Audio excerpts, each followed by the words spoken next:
Individuals do not change fundamentally in who they are without a very serious personal crisis of some kind. But the conclusion, again, for us, perhaps the key conclusion is that is a wrong question to ask. Revitalizing people has a lot less to do with changing people and has a lot more to do with changing the context that companies, that senior managers, that people in this room create around their people. Now, context, some manager called it the smell of the place. It's a hard thing to describe.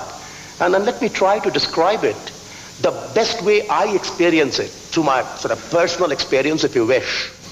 I teach at the London Business School. I live in London, have done so for the last year and a half. Before that, I lived in Fontainebleau in France for about 8 years. But one look at me, and then one sound of my accent, and you know I do not come from either of these two wonderful places in the world. I come from India, from the eastern part of India. My hometown is the city of Calcutta. So every year I go to Calcutta in the month of July. That's the only time when my children have a summer vacation. Now, Calcutta is a wonderful town in winter, autumn, and spring. But summer, well, the temperature is 102, 103. The humidity is about 99%. And I feel very tired. Most of my vacation, I'm tired, I'm indoors. I used to live in Fontainebleau. And this I genuinely challenge you. Go to the forest of Fontainebleau in spring. Go with a firm desire to have a leisurely walk. And you can't. The moment you enter the forest, there is something about the crispness of the air. There is something about the smell of the trees in spring. You'd want to jump, you'd want to jog, you want to catch a branch, run, do something. And that, I believe, is the essence of the problem. Most companies, particularly large companies, have created downtown Calcutta in summer inside themselves. And then they complain. They say, you know, you are lazy and you don't take initiative and you don't take cooperation. You are not changing the company. The issue is, it's not about changing me. I have a lot of energy in spring in Fontainebleau, and I'm a bit tired in summer in Calcutta. And that's the issue. To change ultimately beyond all these abstractions of strategy, of organization, of processes, at the end, the issue is, how do we change the context? How do we create Fontainebleau forest inside companies?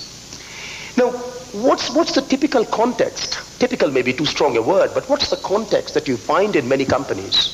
Not from the esoteric level, where most of the people in this room sit, but from the perspective of this frontline person, the salesman in Lyon. Top management creates strategy. Chris talked about it. And that, how does it come down to this frontline person, to me, the salesman in Lyon? Constraint. It tells me by product, by customer, what I can do. It's a box of constraint. The smell, and try to relate to that metaphor.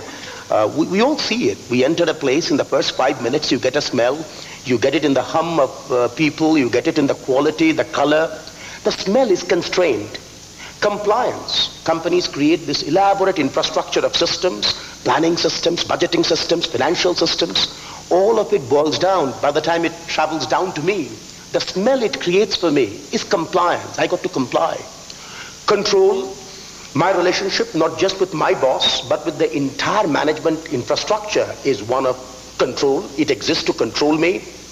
And finally, contract. We repeatedly use the word, you know, your job is a personal contract, relationship with the company is a contract, budget is a personal contract, transfer price is a contract. So, constraint, compliance, control, contract, that's the smell we create. That's what I live in. And then we say, you know, you've got to proactively create change, you have to take initiative, you have to cooperate.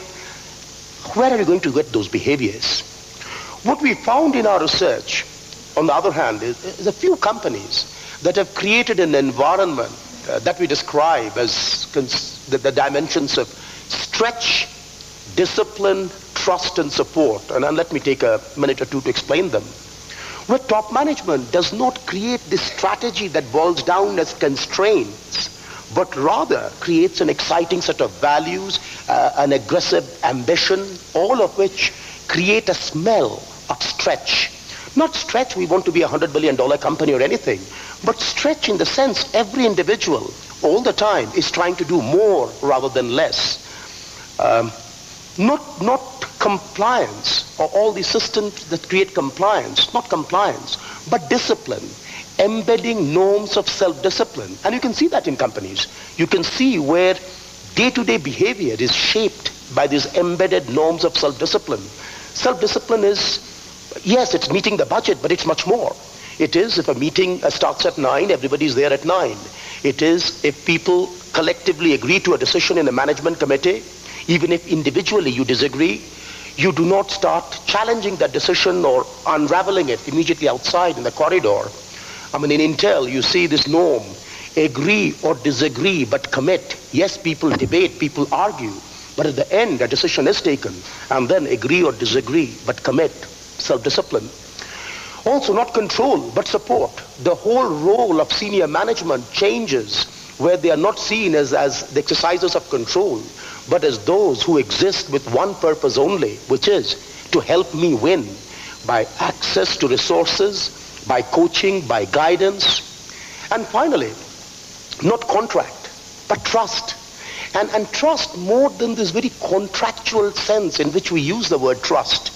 Trust in the sense that says, if you carry that card, I may be in Australia and you may be in the United States. I may have never met you, but the fact that you carry the card is good enough for me to let go of the safety of business as usual and fly, knowing that you will be the safe pair of hands at the other end. So stretch, discipline, support, trust. And I'll invite you, don't take those words, don't intellectualize those words, but try to sense the smell that can be created if those are the norms of behavior. And our research says two things. One, it is possible to create that smell in companies. There are companies, and of the companies that were part of our sample, 3M is one example, where a management can create the smell and protect it over long periods of time. That's assertion one. It is possible to do it and protect it. Assertion two, it is also possible for a determined management that has inherited more of the downtown Calcutta in summer to convert it to the Fontainebleau Forest, to that new context. And while we do not know Alcoa or Piat very well, I mean, from the discussions we're having this morning, some of that has been done in their companies, but we have seen others where it has been possible. And the statement that we would make is, ultimately, what's the test of quality of management of a company? Performance, we know, is a very noisy measure.